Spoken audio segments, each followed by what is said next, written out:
guys! Welcome to my short video. So ngayong araw na to, i-update ko kayo dito sa ating mga alocasia na varieties. Pero nag-request na pwede ko pa daw i-update yung aking mga alocasia dito sa ating garden. So ito na po sila.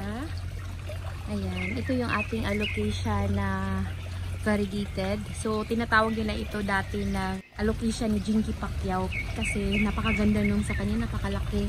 Ayan, ito naman full variegation. Launan ano din yan, mag-melt. Pero tingnan niyo naman yung mga babies niya, ang dami. Ayan, dami-dami Ayan, nandiliit pa nila pero makikita mo na may mga variegation sila. And then, as you can see, ito yung iba nating mga alocasia dito. Ang ganda nila. Ayan.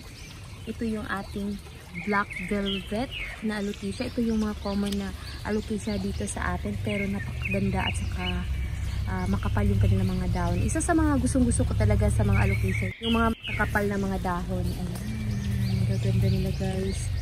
Tingnan naman yung kanyang likod namumula.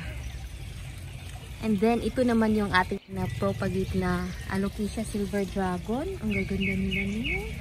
Super. Tapos may flower pa dyan. Tatanggalin ko yung flowers na yan. Ayan. Kasi maganda yung dahon itself. So, magpo-focus tayo dun sa paglago ng mga dahon, pagpapaganda ng dahon, hindi dun sa flowers. So, kung kayo mahilig sa pag-pollinate ng mga flowers, huwag mo nang tanggalin. Pero kung ayaw mo naman, tatanggalin natin. Sa akin is, na-practice ko na talaga na magtatanggal ng mga flowers. Yan. Ito yung isa natin na alocasia. And then, hindi ko alam kung alocasia to or calocasia. Ayan, ito yung mga nabili ko din sa Gaston Park. Then, ito yung ating mga na-propagate na alocasia silver dragon. Thank you so much. See you in my next vlog. Bye!